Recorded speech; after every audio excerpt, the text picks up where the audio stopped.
Well, good morning, everyone. And we are very grateful that you are here with us this morning.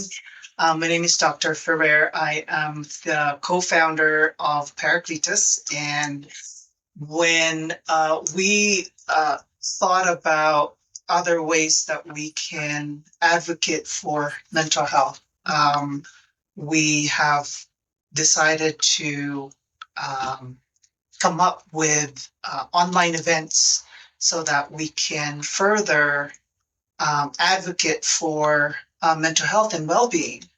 And so when we decided that we're going to do a live forum, we thought about a particular topic. And Dr. Ho here, who is the co-founder of Paracletus, suggested that, hey, maybe we talk about the holiday stress and blues. These are experiences that, as clinicians, as therapists, we have been hearing from people year after year. And I'm sure a lot of people are experiencing these stressors that they want to hear about what perhaps it is about, first of all, and then also find ways and tips to um, just maybe cope with these difficult experiences. So, as we continue, I'd like to welcome everyone and thank you for taking your time. We will be spending up to 12:30 this afternoon. We don't have to spend that whole time, but we have that available time for you for questions and just for some guidelines. Feel free for anyone to either raise their hands. There's a button that you can click if you want to share, or you can type your questions on the chat window. And also, we're going to address some of the questions that were sent to us during um, registration. So I guess we start with when we talk about holidays anyway, what does that mean to uh, individuals? Dr. Ho, would you like to give some perhaps operational definition? Well, I'm going to focus more on the money issue in the holidays because this is from personal experience, from things I heard from my family members, and also in my own practice working with patients. I think really during this holiday season, one of the major stressor really from my, like I said, my personal experience and others is really have to do with money. And it just makes sense because during this particular time there are many possibility expenditures like uh, buying gifts and entertaining, and then travels. So many questions will come up when it comes to money during this time to deal with those issues. So and this really money become a main source of stress this time of the year. I think one of the things that we also need to understand first the concept of the holidays. The holidays, as we experience it, is the last 2 months of the year, and there are just different festivities, and also understanding that there are different ways. There are some people who are just wanting to celebrate the festivities, but then for others, there are different holidays, whether it's the Kwanzaa for the African American community, the Hanukkah for the our Jewish community, Christmas for the Christian community. What else am I missing? Or even because of that belief, ethnic culture or the religious belief, they might not even they don't even have the tradition of celebrating. Of celebrating, and, right? Sometimes that affect becomes stressor. because I used to be a child psychologist, and I remember working with kids, and they will come to, they belong to that kind of community, and they'll come to, during sessions, we talk about how stressful they are when they compare themselves with their peers. Yeah. When they get gifts, they got, all the party, their days off, holidays off, right? So that's another aspect of that too, that might bring up stress.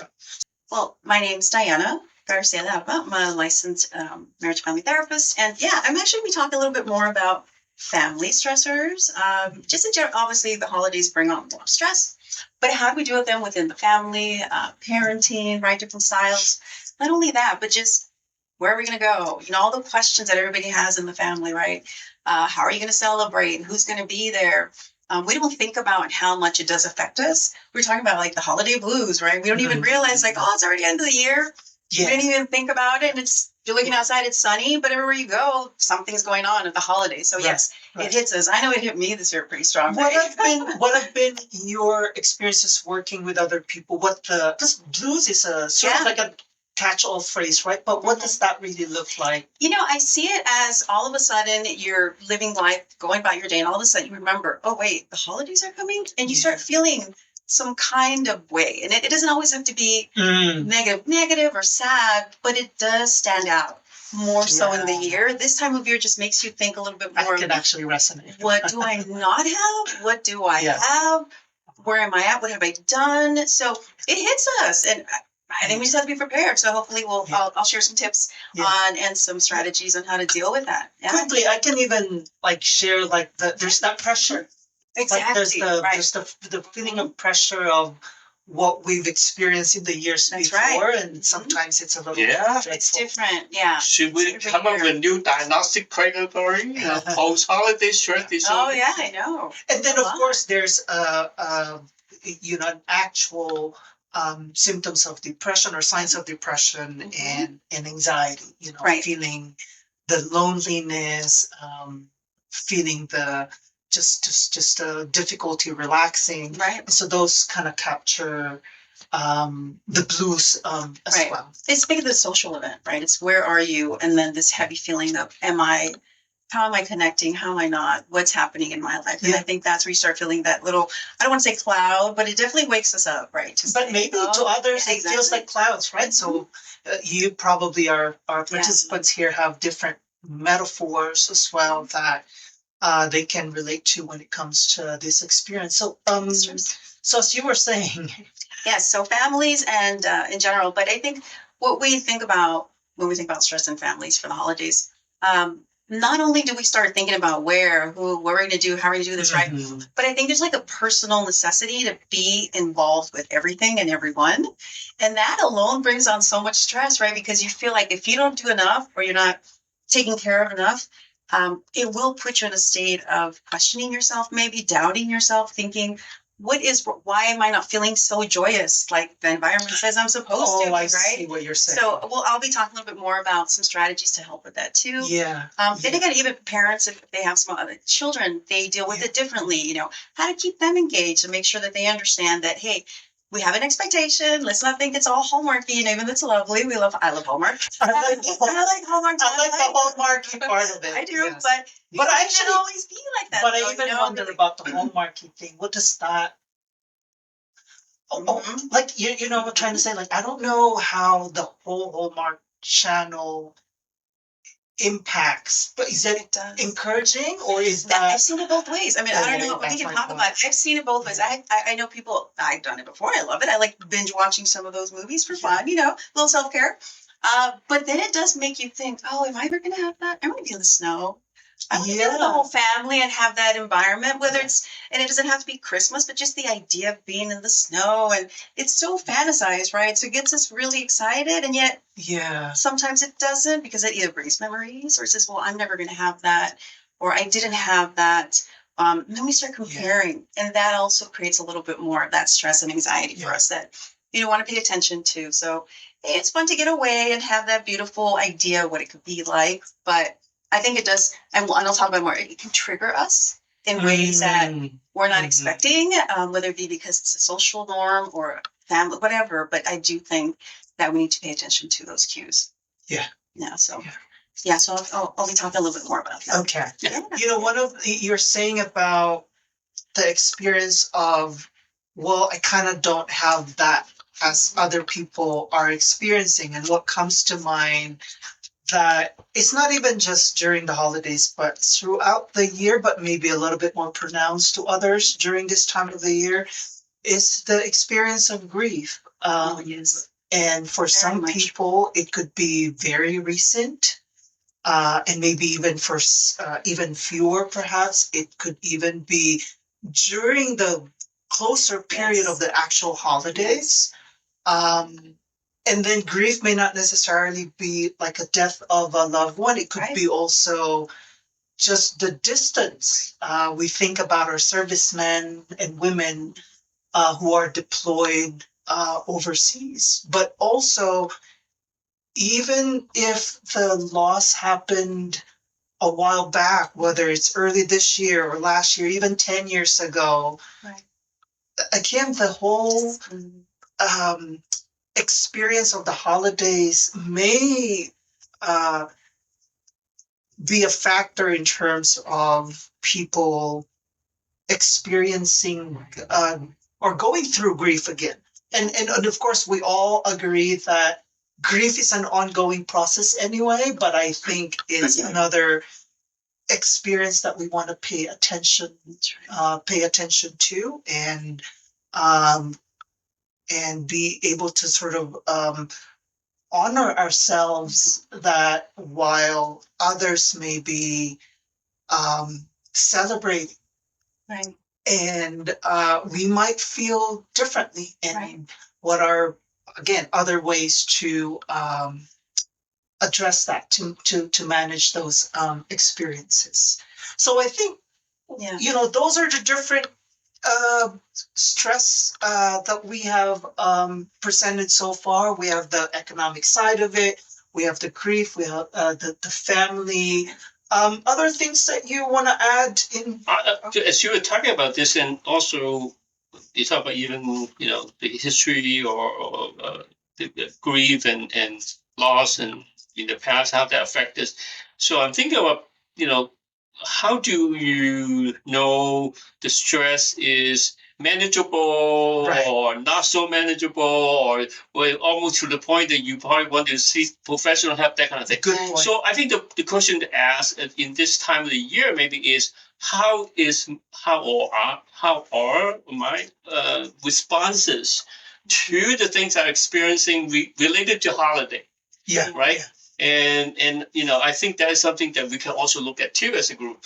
And I have a patient that when it comes to this kind of stress situation, they would then uh, use gambling, go to the office or go to Vegas, and that's how they find relief.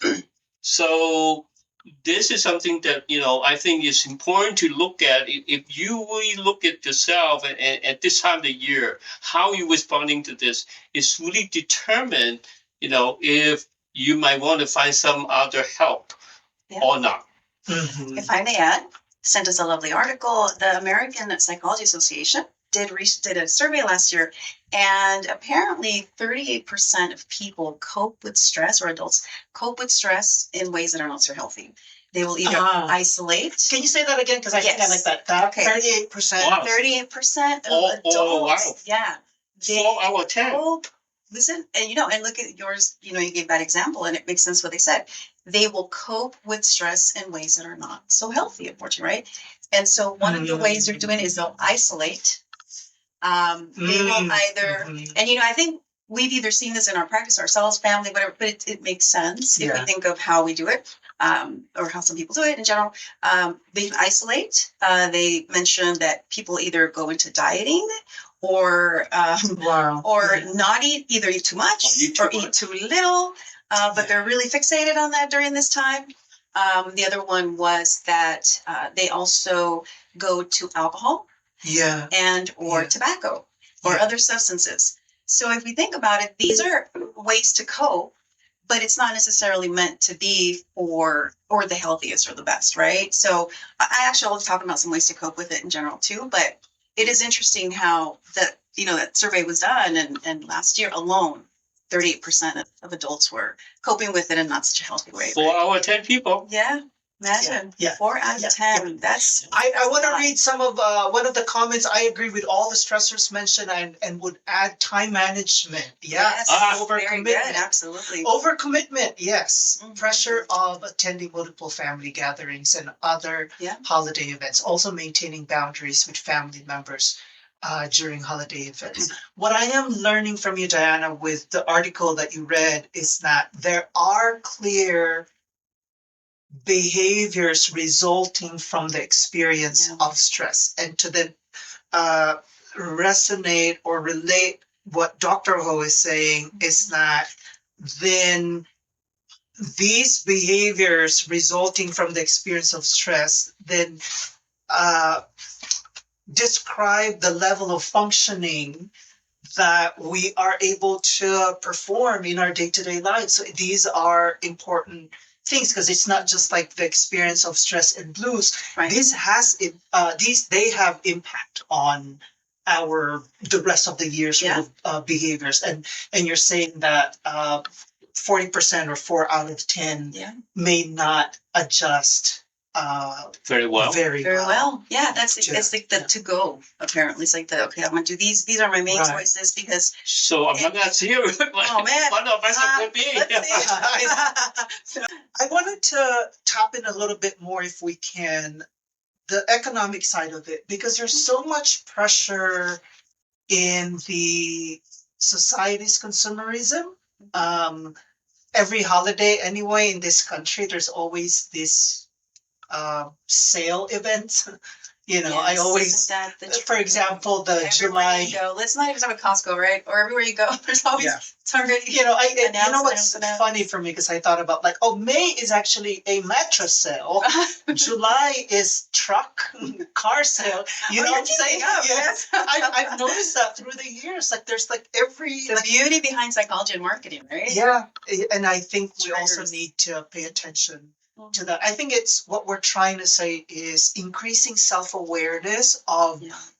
both the physical and the psychological experiences of stress relating to the holidays, because it is first and foremost that we are aware that we're Yes. stressed. Like, I mean, all of you guys are here because you're noticing it. So that's a good sign of self-awareness. And that's why you are interested in learning about managing it, because you are aware. But for some people, I would argue perhaps those 40% of people, because they're not aware of the Right. stress, then they That's are easy. adjusting Yeah. in ways that are what we call maladaptive.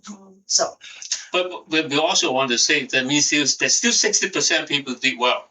Yes. And that Yeah, of means stress by itself is not necessarily a negative experience. And I think, or researchers debilitating. show. Yeah. You mentioned that the researchers show that sometimes stress can be a motivator. Yeah. And so as therapists, I don't think I always want to set my goal for my patient to remove 100% of stress in your life. Mhm. Because I think a certain level of stress might be a good motivator for, Because it's a sign. It's a sign that something is telling ourselves that we need to act on it, to Right. respond on it, and hopefully in ways that are more adaptive. Right. So they're again going back to the economic. There are pressure to buy presents or gifts, to attend multiple Makes an expectation. family gatherings, and expenses are higher than Yes. any other times of the year, I would even argue. Yeah, and I talked a little bit about culture and different families, or just things we're talking about, how people celebrate. Yeah. I'm Mexican American, and we have families that there's times where we have to go to 4 events, and so each event is Mhm. something, and you have to go and either present or be, and so it's not that all of that requires time. But I'm sure there's so many other families that have to deal with something similar, where there's multiple places that you might either it's expected you to attend or go for a little bit. But again, talk about finances, time management, Right. coping with how am I not going to be there, or how am I going to be there Is there going to be criticism? I mean, all of these things. It's pretty amazing how much. And I see it with a lot of our patients that they have that in the back of their mind. This year, what am I going to be worried about? What's going on, right? Who's going to say something this year that I might not like, that might trigger me?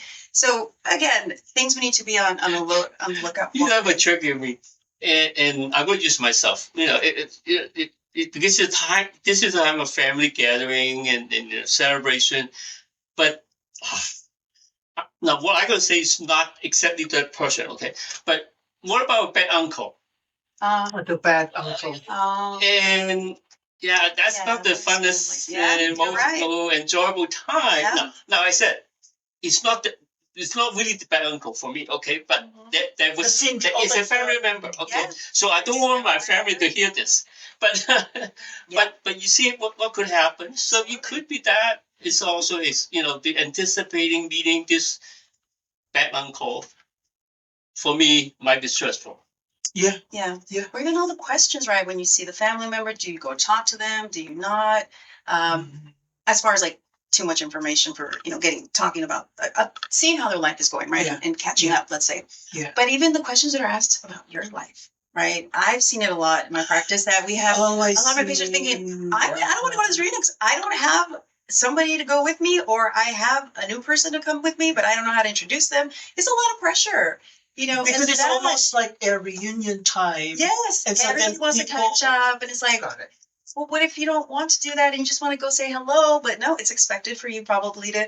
Are you going to bring someone? No, you're not. Do you have a +1? Do you not? Are you having children? Are you not? I mean, all of these things. You don't. Yeah. It's almost expected, and I think that's where we need to remember too. And we'll talk again about some tools for that, because keeping yourself really aware of these things are really important, more than ever. I mean, they happen throughout the year, but for some reason we see it obviously a lot more around this time, right? Because it's more gatherings and just socially, you're seeing it everywhere. The climate is. Be happy, go with your family. Well, what if you don't have that privilege or that ability to, right? To be with your family, and like we talk about grief, right? Yeah. And there are situations where, for this particular holiday season, one family member may not be able to make it like they used to, and then travels themselves are stressful. Yes, the airport. Dealing with the airport, delayed flights and strikes, and then all these other things. Everything. Yeah. So I think we've kind of covered many of those things that are causing us stress during the holidays. So I guess the question now is, how do we manage the stressors? And again, we have presented different sources of stress, and we will also just address each one of them and through this discussion as well. So where do we let's start with you. So as far as family and parenting, one of the things I want to start with is just I'm big on making sure that, hopefully I do this for myself, give ourselves permission. I think first and foremost, give yourself permission to just be in the moment, because you need to set realistic expectations. If we don't set realistic expectations as to how we're going to handle the family, how we're going to handle our children, how are we going to do this, it's a lot of pressure for us. So I don't think we give ourselves permission just to be in the moment and be present and not have such a structure of what the checklist is, right? I think a lot of us have the checklist. It's good for planning. But I think as far as preventing anxiety and being really mindful of it, that's one of the things that I think is very helpful, because it's okay, right? It's okay if it's not the hallmark. It's okay if it's not with family the way we thought. Right. So when you're saying then to just be, is to be able to then say those arguments. It's okay if this is not like Hallmark standard. Yes. What, any other sort of perhaps self-statement to... when you're saying that, just to give one permission. I just tell myself again. I just say, I'm worthy. I can do this. I have permission. I'm worth it. Like I'm just big on like your own affirmations for self. Because for me, mindfulness is just realizing that it's okay. I will say, even give yourself the pass. Give yourself the pass, to say it's okay, and not have to worry about, again, all the details, but really mean it, really feel it. it's okay. We don't do that enough, right? All this time we're waiting for someone to come and give us permission. And I think that's where it gets complicated, that we may not get that. So we give it to ourselves. And if I may add to that one, then the giving oneself permission to just be and be mindful, and maybe also just check ourselves when we find when our minds already go to the thoughts of what we don't want to see and happen.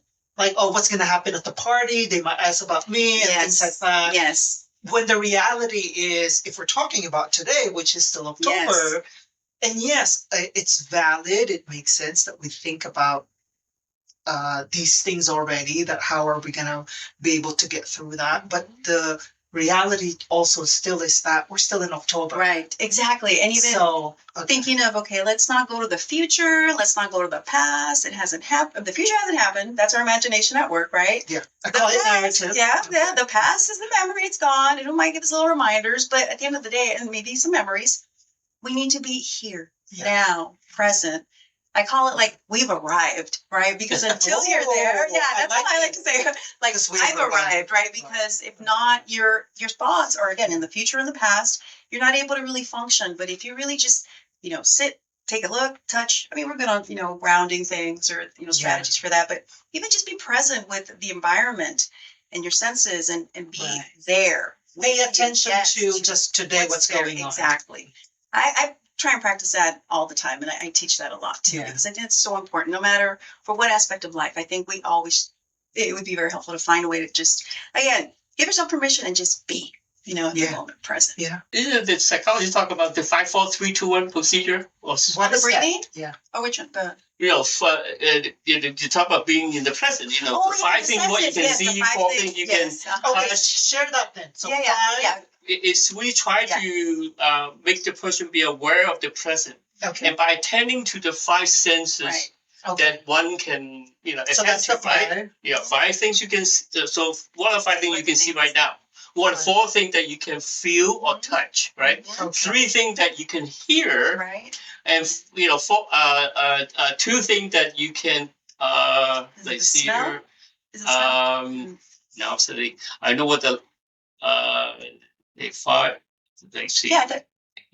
Here, 4 things. 2 things that you can. Was it taste and then you can smell? Yeah, the smell. Okay. And two things you can smell the coffee, and then 1 thing you can taste. Now, taste is something harder when you say driving. Someone cut you off, right? You are cursed. Instead of go through this 5, 4, 3, 2, 1, but you might not have something to taste. So we suggest that the last one, if you cannot have 1 thing you can taste, then you have 1 thing you're grateful of. So it's called 5, 4, 3, 2, 1 procedure. Yeah, grounding yourself. It's a procedure to ground yourself, being the present, deal with the stress. Right. So what you're sharing then is how do we refocus on the now when our minds are perhaps inundated by all the things that we have to accomplish, finish during the holidays, and just to reground oneself to that particular technique. Once you realize that you're thinking about again the expenses that you're gonna be spending, then you can say, okay, wait, let me pause. What are 5 things that I'm gonna see right now? Strategy, yeah. Okay, I see what you're saying. And then 4 that you can touch, etc. Right. Feel, right? 3 things you can listen. Hear. So that's the now. Mm-hmm. So what it's doing is it's allowing us to again realize that what's present is right now, and not how much we're gonna if we have even enough to spend for what we think we need to spend on these holidays. Right. Okay.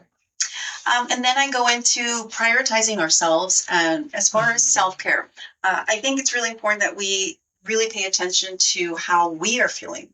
If we're not taking care of ourselves, we know we're probably going to start feeling more in our body. We're going to be more tired. So, hydrate, eat well, keep yourself really up to date, maybe with walks, or just making sure that you're really paying attention to yourself.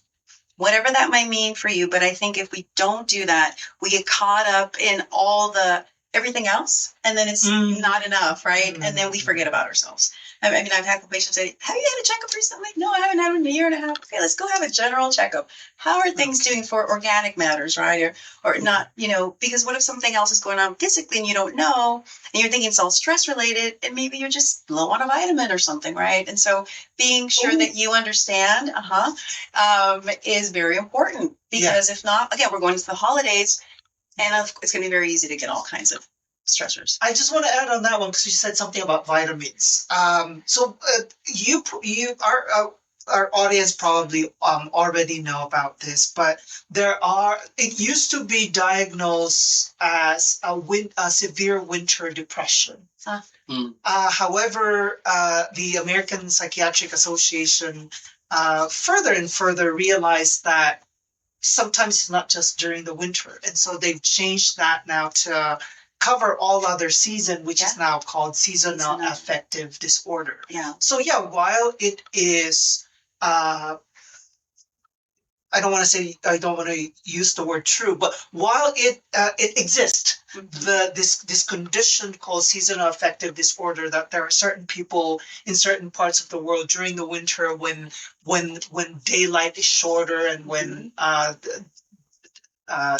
nighttime is much longer, and they can have some biological effect in your body. So there's a little bit of gratitude. We live in California. I think all of us here in California.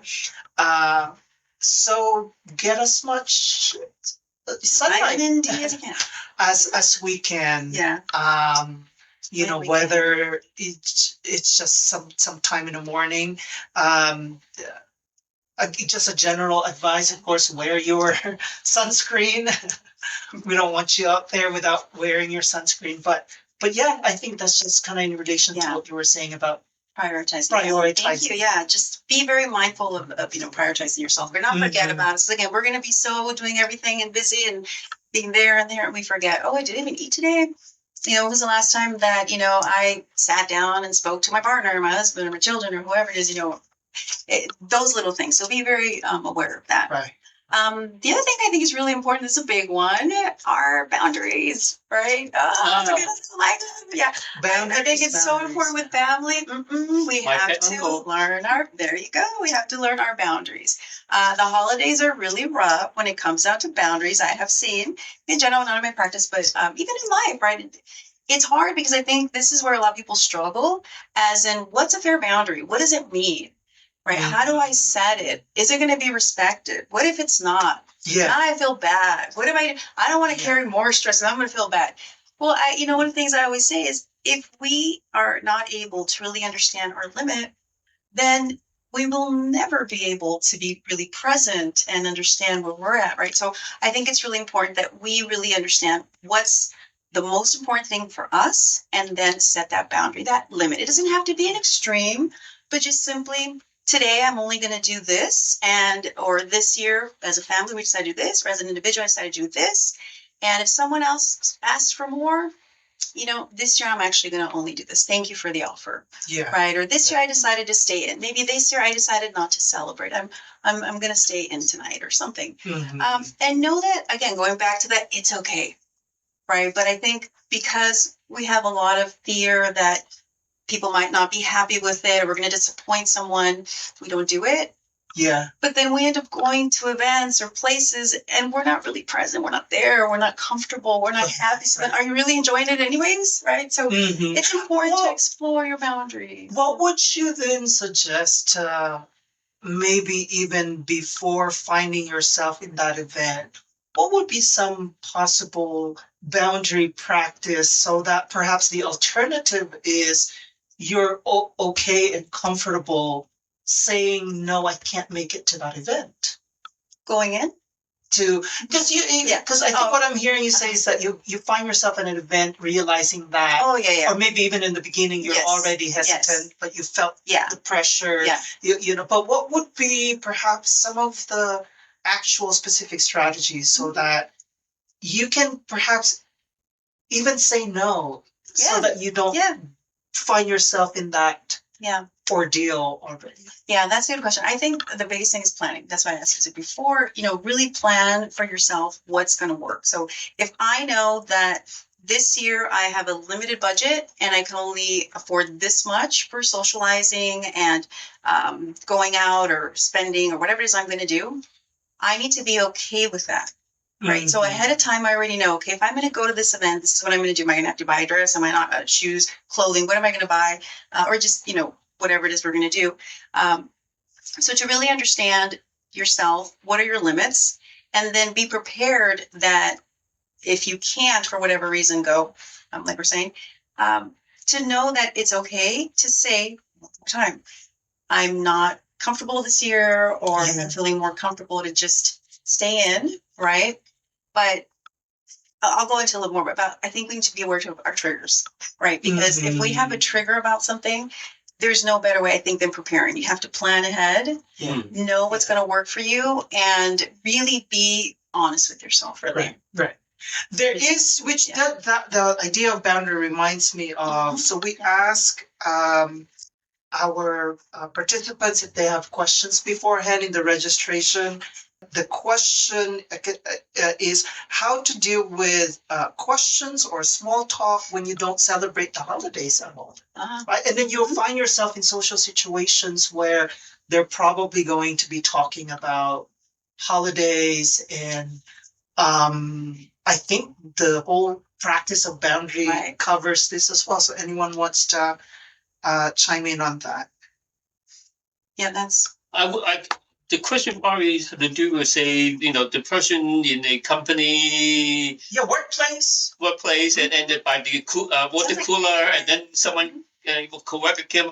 Oh, hi Joe, how are you going to spend your Christmas? Where are you going? Or right, and yet I happen not to celebrate Christmas. I'm a Buddhist, or whatever, right? Right. And that happens a lot. Actually, I just realized now. Right. Yeah. So, and I usually always redirect the question. What about you? I haven't had a plan yet, but what about you? Yeah. I think it is important to be truthful and to ourselves too. The first thing that comes to mind is people just kind of throwing up, "Oh, well, Merry Christmas," right? Like, I don't know if they're saying that from them, or they're saying that I observe Christmas, that's why they're saying Merry Christmas to me. Does that make sense? Like, yes. are you saying, is it about you? Is it about me? Yeah, it's very kind of thing. And so I think, because obviously I don't know, then I'll just say, thanks for the greetings, but I don't celebrate Christmas. I don't observe Christmas, because one of the things that, for me, for example, personally, I don't observe is Halloween, right? And I know a lot of people are saying that, Happy Halloween, and then I have to be honest and say, I don't observe the holidays, but you have fun, just kind of say it back to them if they're wanting to celebrate it or observe it, and just be honest that.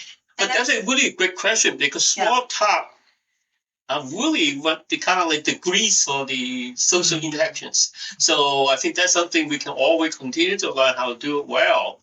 I do appreciate that question. It is important to learn to able to do that. The interact people even might not be the most interesting question being posed to you.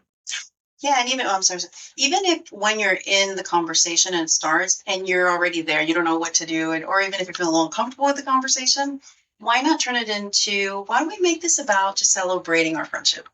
Kind of redirect it a little, right? I just thought about that, because it's true, right? That's really good. Because I'm thinking, okay, well, I'm a little uncomfortable to go too much into this. You know what? Let's just celebrate us this year.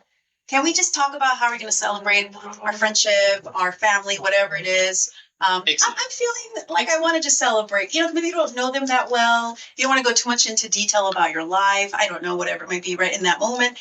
If you can't, that would be another opportunity to maybe try that. Our next lecture, you'll be doing one on how to do small talk. I will do that. Thank you. So any more tips? Okay. Yes, we'll do. Okay, so another one. Limit social media. I know there's some people might say, no, I don't want to do that, right? But social media is so important around these, the holidays, because we want everybody to see it, everything.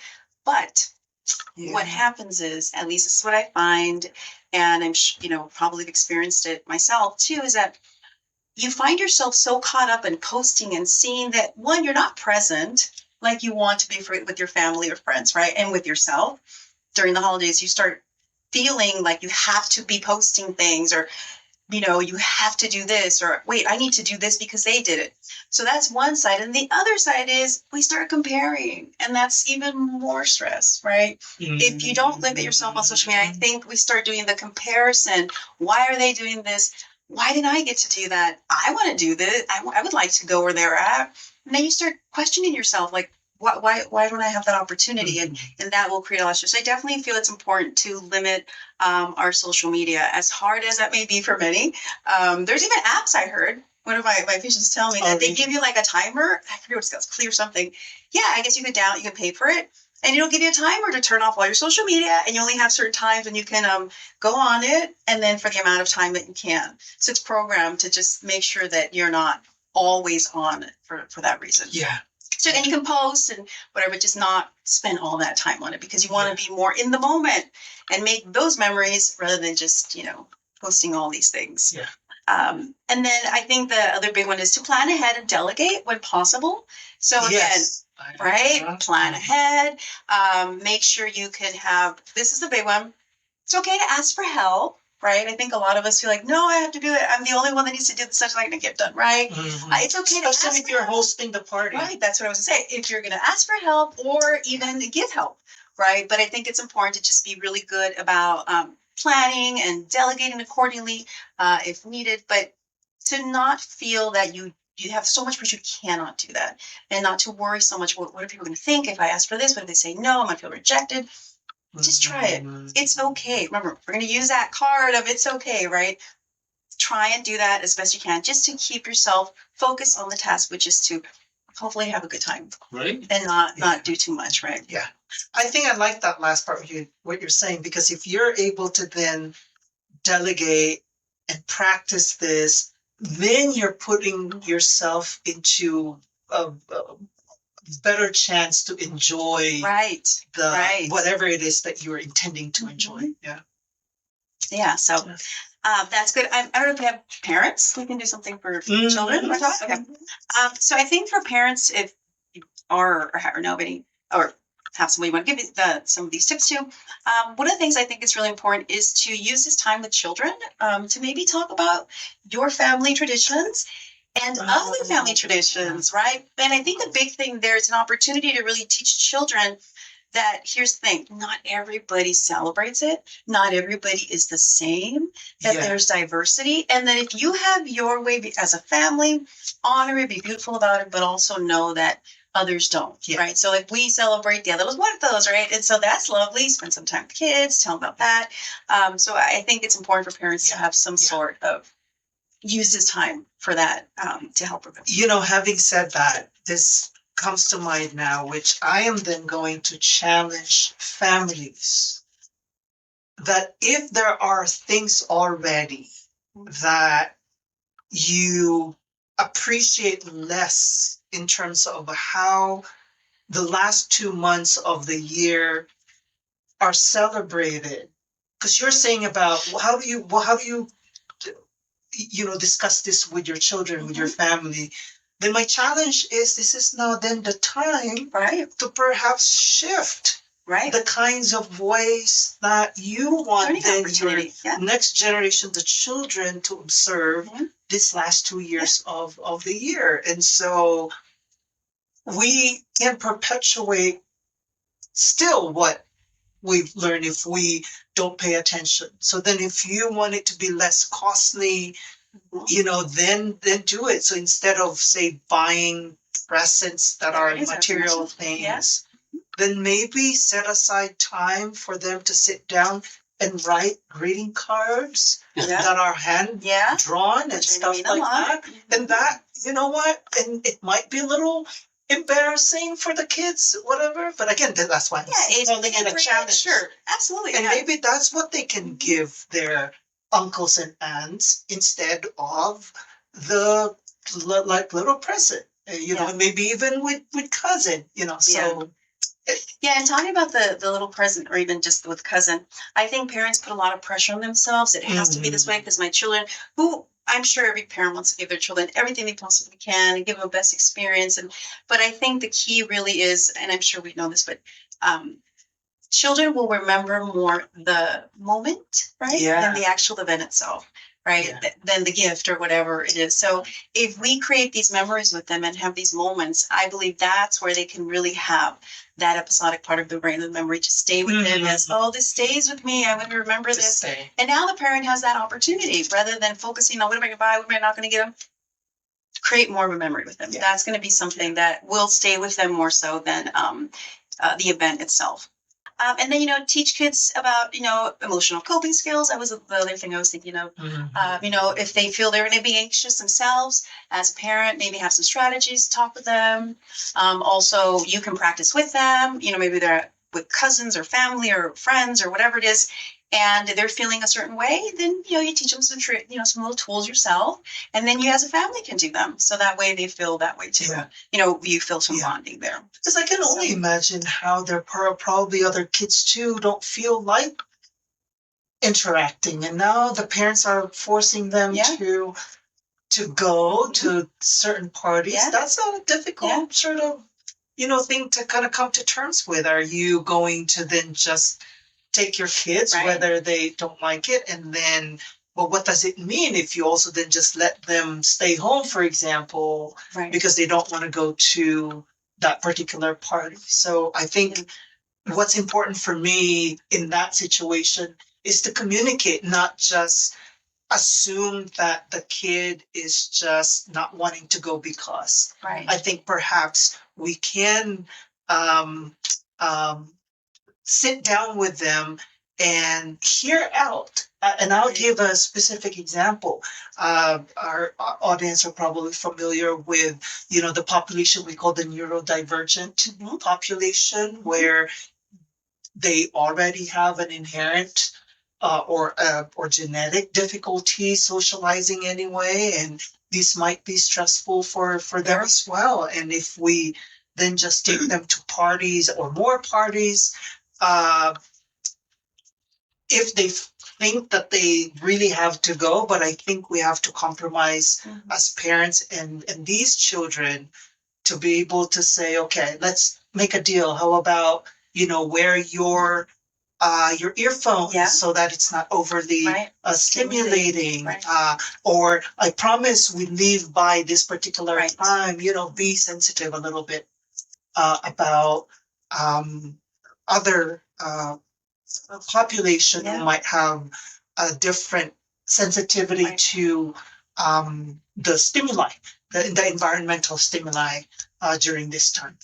So, as you talk about how you like to suggest that families should use time to teach kids all these emotional skills and also setting up tradition. I think remind me of a study years ago, maybe 10 years ago, that came up that if a family and the kids have a family dinner together every night, it's a protective factor for the children from using substance and all the other alternative method of sense deal with emotions. But I never could understand how come having a dinner together would be protective, right? And then later on, the researcher really dig into the data, do the more sophisticated analysis of data. They find out it's really not so much the event, but what happened for 5 minutes, really a short time, even the very small time that the kid, the time they together actually is protective. Is what they talk about, of their, day at the school or the parents' experience of their work or whatever. That the children eventually have a sense of belonging. I am part of this family. Those 5-10 minutes, not necessarily the whole half an hour having dinner together. That's not the important thing. Yeah. The important thing is that the sense of belonging. then they do not need to rely on something Yeah. else like marijuana or fentanyl and all this stuff. So what you're doing is at the same time, is more helpful for making your children have a sense of belonging. Yeah. I belong to the Smith family. I belong to the Ferrara family. I belong to the whole family. Right. And then you don't need to, access those other, means. Right. That's It's the right. connection. That's Yeah. the key there. I wanted to just make sure that I acknowledge the question as we continue with regards to boundaries at family events. How can we effectively manage conversations with certain family members that may provoke negative emotions while maintaining respectful boundaries and avoiding any perception of avoidance or rudeness? I like that question. The first thing that comes to mind, I'll start. The first thing that comes to mind, Mhm. that when you're not ready to respond, to recognize that and to honor yourself with what is it really that you feel like responding. In other words, when you're asked that question and you're caught off guard and it triggers negative emotions already, ask, do I need to step away first from the situation? Then you can just like say, oh, I heard your question. And if you don't want to appear rude or if you want to be polite, but you can also obviously say like, oh, that question just triggered something. Let me take some time to respond. But if you feel that's the emotion is just really overwhelming, then so say for example you're in a table, right? Mhm. And then just like say I said like, oh, I hear your question. Just excuse me for a second. I'll be right back.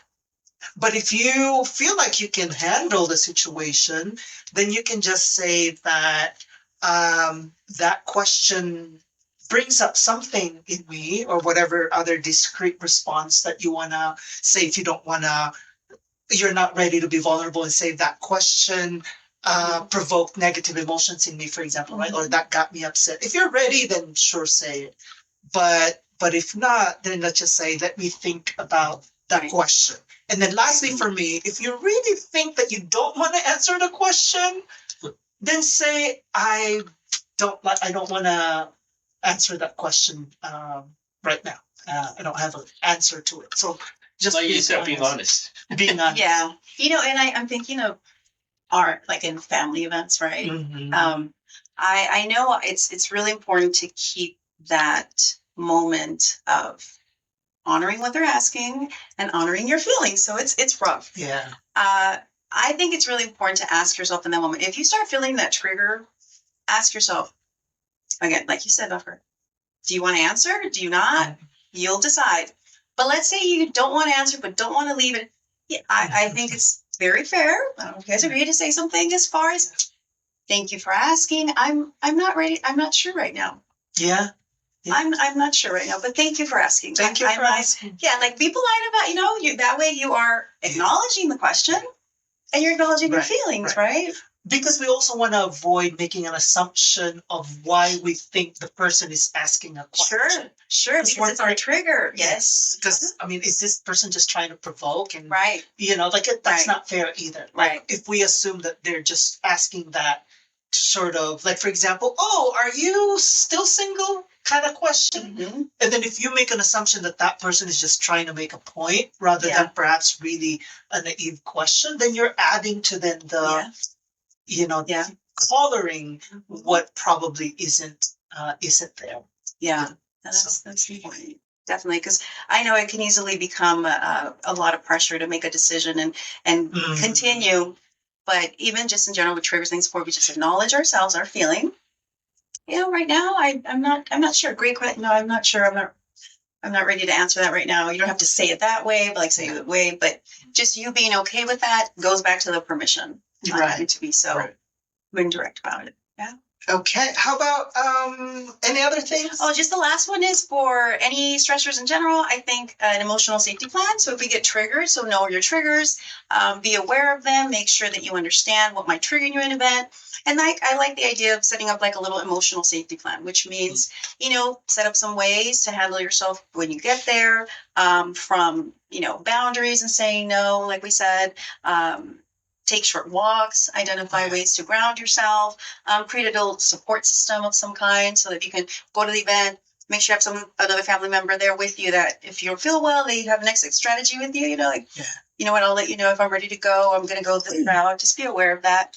And then, prepare a list of things I believe after post holidays celebrate you. I'm big on that too, right? So, really big on planning like a post holiday de-stressor for yourself, right? Just make something where after all this is done, you either sit back and journal or think about life, and then you just celebrate you. Just celebrate you and how all this was, but make that part of that little safety plan for yourself. So you have something to look forward to after all this is over.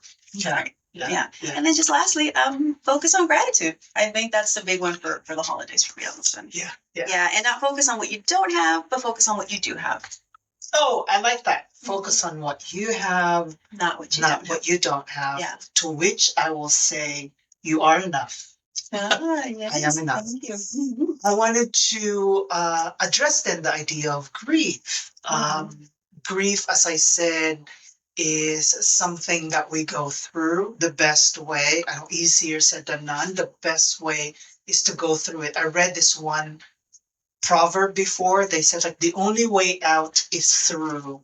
And so for me, for example, grief would come in waves. And so when I am in that wave of grief, just embrace it. It doesn't usually last a long time. For example, some people might experience what we in clinical terms chronic grief or complicated grief. But I think for me is to not assume that just because the holidays are supposed to be the festivities, that means we're just going to be joyous. I think if we're observing the holidays, I can say now that we can also celebrate these holidays with sadness and grief if that's part of our experience. So just delve into it. Don't stay too long. Just let its course go through. And if you must weep or cry when you remember your loved ones, even during the time of the events, if you find yourself, or if you can't help but kind of perhaps, shedding a tear or crying or sobbing as people are gathered, be honest about it. I don't think there's anything embarrassing about it, and just own it. I think to really just experience the grief as they come is really the best way to get through it and experience it in its full process. I just want to share. I recently watched a YouTube with the big actor Andrew Garfield. Oh, and he lost his mother. Yeah. He was in grief. He was grieving, and he very publicly and now let people know that he's grieving about losing his mother. And so he had a time when Elmo from Sesame Street came to visit him and to interview him about his grief. Oh. And he, so Elmo asked him, Andrew Garfield, how you doing? How's that affecting you? Yeah. And Mr. Garfield said, it's okay. I think grief is okay. Grief is good because it always reminds us how much we love the person. Yeah. Yes. How much we love the person. And I think, we can probably have their presence there in our thoughts, in our minds, or other ways that, someone believes where they're at, afterlife. Yeah. And lastly, the economic part. I mean, we're not financial advisors, but we nevertheless want to talk about advices about these economic stress. The economics of holiday time, I think the main concept is to really need to ask yourself a question. You kind of touch on it. How much to spend? What kind of budget I'm setting up? And you talk about limits of that. And so making a spending plan is really, really important. You need to know what you can spend and where the money need to go. And then the only way you can do that is just really set up a business plan. I mean, a budget. A budget plan. Yeah, and really keep this in mind. When I was in business school, the finance professor taught us that to evaluate a company's financial health, there are many ways. But one of the more important way is to look at that company's cash flow. Now, what's cash flow? Mhm. Cash flow, simply put it, is what your money goes out, the amount of money goes out for expenditures or whatever you owe others, and then subtract from what the money comes in. Mhm. If you have positive cash flow, that is a very, very, very important indicator the company's financial health is in order. Okay. Now, I never get to run a large company, and but I took it to myself and got my personal financial principle that my cash out should be less than my cash in. So I will never in a position of in debt. And that is same principle, I think, is especially important during this time of the year, that you do not, there should be no exception that we need to keep to our budget, that we would not spend more than what we can afford. Believe me, the people who care about you would rather you have a healthy financial standing instead of struggling with money. Mhm. So keep that in mind. You really need to. That's a how question. What question? How to set up the budget? What kind of money I really can spend on the gifts for the people on my gift list.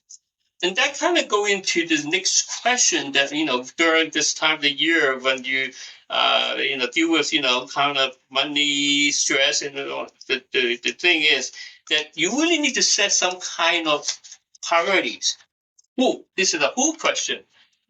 Who are the people you want to put down on your priority on your on your gift Spending list, right?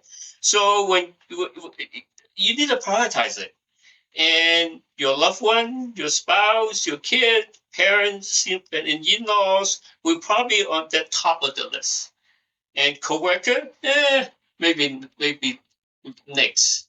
And so, and then how to really spend your money. So that's the whole question of that. And now it's as you work on your budget, it's about not getting into debt. Another trick is that you do not use your credit card. Use your cash or use gift cards that you bought so that you wouldn't you can really keep There's limit. keep your limit for your budget. And good news, let me share with you that I'm a miser, and so I always look for opportunity for discounts and bargains and sales, things like that. I don't you know that Target, which is now everybody shop at Target, right? The whole concept of Target runs, right?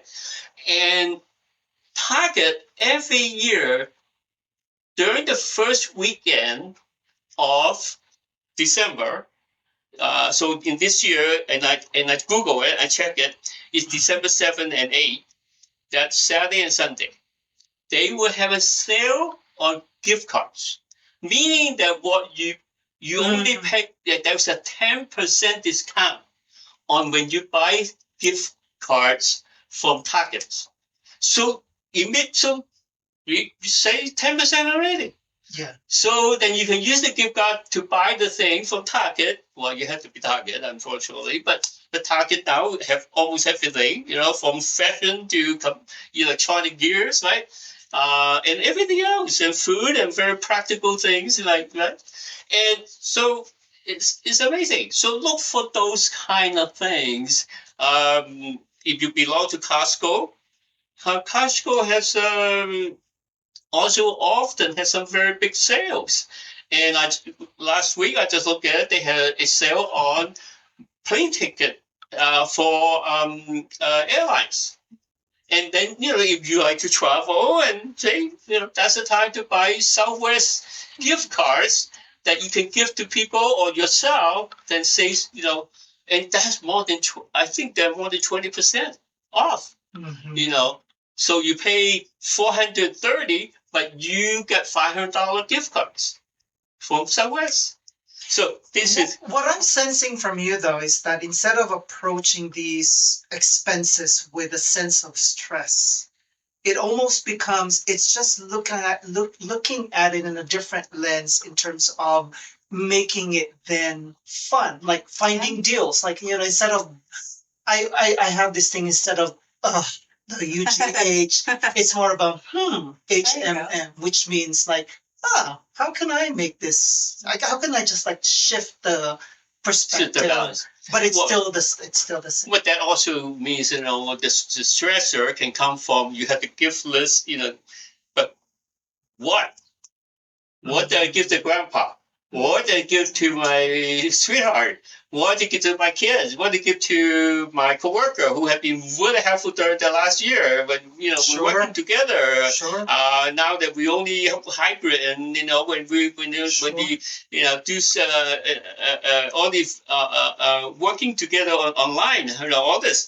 So another idea that I can share with you is that I'm a fan of New York Times. And New York Times have a sub-service called Wirecutter. And it's kind of like a mini, consumer report thing. And they would they have their staff, Wirecutter staff, which is part of New York Times. They will evaluate merchandises and products, and they come with what is good. So, for example, I checked it out recently that they have a list called the best 39 Christmas gift for everyone on your list. And on that list, they give $15 to $150. And they give suitable for your 7-year-old to your 17-year-old grandpa like me. And so it's amazing. Yeah. So you read those lists, and then you can, and you can take a lot of stress out of your life. And they even tell you every one of those gifts, they give you 3 alternatives who to, buy from. Right. I see what the point there is. It's almost like using resources, i.e., in this particular case, New York Times, to then just if you are able to read that article, it saves time for the stress. Oh, what I'm going to give this person, so it reduces just the question of like, what do I give, and there's your Absolutely. this, yeah. And they're it is so amazing. They have even the best list for gifts under $10. Their list for the best white elephant gifts, all these hot company parties, right? They're bringing, or family celebration. So you might have to bring in white elephant gifts. And don't you see they have all those things? So if any one of these, at the audience here, if you want any of this, I can send you the link later on. But they really have a rich source of information that would help you take some of the stress out of your shopping, experience. Right. And and that's pretty much what Okay. Well, having said that, I hope in one way, in more than in what is that saying? In more ways than one, we have been able to share with everyone just about what again this holiday is and what it means and what the stress and blues related to it. And we hope that it's been informative.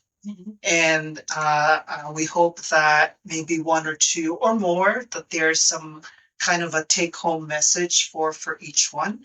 And We also would like to just appreciate everyone who took their time again to spend with us. And having said that, however the